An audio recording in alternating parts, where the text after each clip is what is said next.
জানিয়ে দেব সর্বশেষ আপডেট বাংলা সংবাদ ও শুরুতেই শিরোনাম। নতুন রাজনৈতিক দল ও 11 দলীয় নির্বাচনী ঐক্যের অন্যতম শরিক জাতীয় নাগরিক পার্টি আসন্ন ত্রয়োদশ জাতীয় সংসদ নির্বাচন সামনে রেখে নির্বাচনী ইস্তেহার ঘোষণা করেছে। গত শুক্রবার বিকেলে রাজধানীর গুলশানে লেকশোর গ্র্যান্ড হোটেলের লা ভিতা হলে দলটি 36টি প্রতিশ্রুতি দিয়ে ইস্তেহার ঘোষণা করে। তারুণ্য ও মর্যাদার ইস্তেহার শিরোনামে ঘোষিত এই ইস্তেহারে নাজুক জনগোষ্ঠীর দারিদ্র্যের চক্র ভাঙতে বিশেষ প্রকল্প গ্রহণের অঙ্গীকার রয়েছে। ইস্তেহার ঘোষণার অনুষ্ঠানে উপস্থিত ছিলেন এনসিপির আহ্বায়ক নাহিদ ইসলাম এবং দলের মুখপাত্র ও কেন্দ্রীয় নির্বাচন পরিচালনা কমিটির চেয়ারম্যান আসিফ মাহমুদ সহ শীর্ষ নেতারা। এছাড়া বিভিন্ন দেশের কূটনৈতিক সুশীল সমাজের প্রতিনিধি ও দেশি বিদেশি গণমাধ্যমের সাংবাদিকরা ছিলেন। কি আছে এনসিপির 36 দফা ইস্তেহারে? 1. জুলাই সনদের যে দফাগুলো আইন ও আদেশের ওপর নির্ভরশীল তা বাস্তবায়নের সময়সীমা ও দায়বদ্ধ কাঠামো তৈরিতে একটি স্বাধীন কমিশন গঠন করা হবে। 2. জুলাইয়ে সংগঠিত গণহত্যা, শাপলা গণহত্যা, বিডিআর হত্যাকাণ্ড, গুম ও বিচার বহির্ভূত হত্যা সহ আওয়ামী ফ্যাসিবাদদের সময়ে সংগঠিত সব মানবতা বিরোধী অপরাধের দৃষ্টান্তমূলক বিচার নিশ্চিত করা হবে এবং একটি ট্রুথ অ্যান্ড রিকনসিলিয়েশন কমিশন গঠন করা হবে।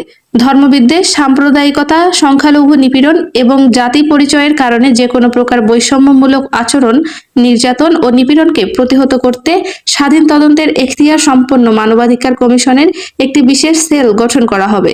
মন্ত্রী, এমপি সহ সব জনপ্রতিনিধি ও উচ্চপদস্থ সরকারি কর্মকর্তাদের বাৎসরিক আয় ও সম্পদের হিসাব, সরকারি ব্যয় ও বরাদ্দের বিস্তারিত হিসাব দাও পোর্টালে সুস্পষ্টভাবে প্রকাশ ও হালনাগাদ করা হবে।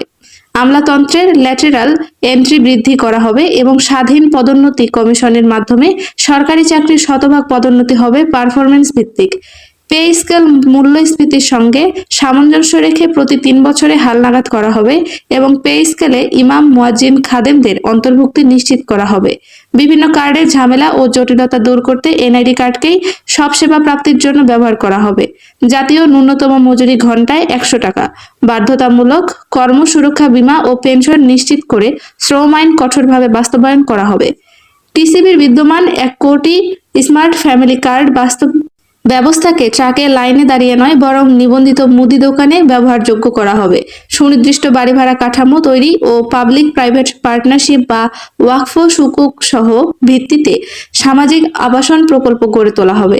গরিব ও মধ্যবিত্তের উপর করের বোঝা কমিয়ে কর ফাঁকি বন্ধ করে কর জিডিপি 12% উন্নীত করে শিক্ষা, স্বাস্থ্যে বিনিয়োগ করা হবে ও ক্যাশলেস অর্থনীতি গড়ে তোলা হবে। রপ্তানি বৈচিত্র্য ও নতুন শিল্প গড়ে কর্মসংস্থান সৃষ্টি, আর্থিক খাত শৃঙ্খলা ফেরানো হবে। ইচ্ছাকৃত ঋণ খেলাপিদের বিরুদ্ধে কেন্দ্রীয় ডেটাবেস, কঠোর আইন, সম্পদ বাজেয়াপ্ত ও রাজনৈতিক অধিকার প্রত্যাহার নিশ্চিত করা হবে। স্থানীয় ও বিদেশি বিনিয়োগকারীদের জন্য ব্যবসার রাজনৈতিক ব্যয় শূন্যে নামাতে চাঁদাবাজি সম্পূর্ণ বন্ধ করা হবে। 999 এর মতো হটলাইন চালু ও জিরো টলারেন্স নীতি কঠোরভাবে বাস্তবায়ন করা হবে। মুদ্রাস্ফীতি 6% নামানো হবে। ভুয়া ও বিভ্রান্তিকর অর্থনৈতিক ডেটা প্রকাশ করা বন্ধ করবে। রেগুলেটরি প্রতিষ্ঠানের পূর্ণ স্বাধীনতা ও স্কুল ভিত্তিক আর্থিক শিক্ষা চালু করে জনগণের সঞ্চয় ও ভবিষ্যৎ সুরক্ষিত করা হবে। ভোটাধিকারের বয়স হবে 16 এবং তরুণদের কণ্ঠকে প্রাতিষ্ঠানিক ও কার্যকর করতে ইউথ সিভিক কাউন্সিল গঠন করা হবে। জানিয়ে দেব সর্বশেষ আপডেট বাংলা সংবাদ ও শুরুতেই শিরোনাম। বিএনপির নারী কর্মী ও সমর্থকরা প্রতিনিয়ত জামায়াত ও ছাত্র শিবিরের আক্রমণের শিকার হচ্ছেন বলে অভিযোগ করেছেন বিএনপির সিনিয়র যুগ্ম মহাসচিব রুহুল কবির রিজভী। গত শুক্রবার সকালে গুলশানে বিএনপি চেয়ারম্যান কার্যালয়ে ভুক্তভোগী নারী কর্মীদের সঙ্গে সংবাদ সম্মেলনে তিনি এসব কথা বলেন।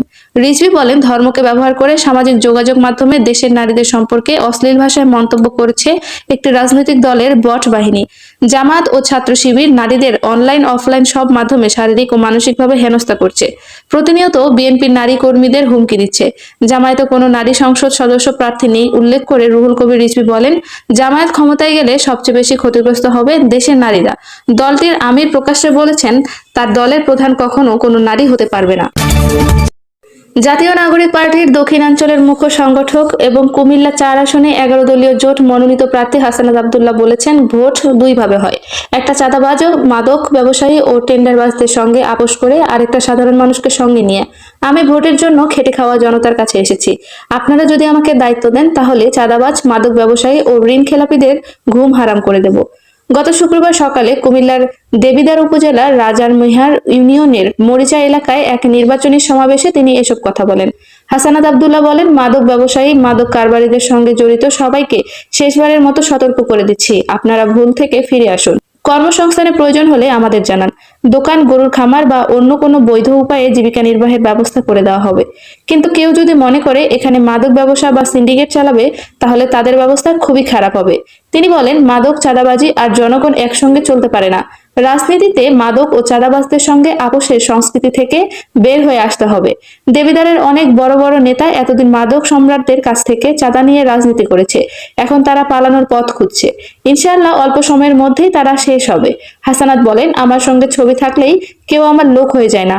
এমনকি আমার বাবা যদি অবৈধ সুবিধা চাইতেও আসেন, তাকেও কোনো জায়গা দেওয়া হবে না। ছবি দেখিয়ে সম্পর্ক প্রমাণ করা যাবে না। তিনি আরো বলেন, অতীতে নেতারা নির্বাচনের আগে সামান্য সহায়তা করে 5 বছর জনগণের কাছে যেত না। এবার উল্টো হবে। প্রথম 15 দিন জনগণ আমাকে সাহায্য করবে, আর পরের 5 বছর আমি জনগণের পাশে থাকবো ইনশাআল্লাহ। সমাবেশে বক্তব্য দেন কুমিল্লা উত্তর জেলা জামায়াতের সেক্রেটারি সাইফুল ইসলাম শহীদ, দেবিদ্বার উপজেলা জামায়াতের আমির অধ্যাপক শহীদুল ইসলাম, দেবিদ্বার উপজেলা এনসিপি ভারপ্রাপ্ত মোহাম্মদ জাহাঙ্গীর আলম সরকার সহ স্থানীয় জামায়াত ও এনসিপির নেতৃত্ববৃন্দ।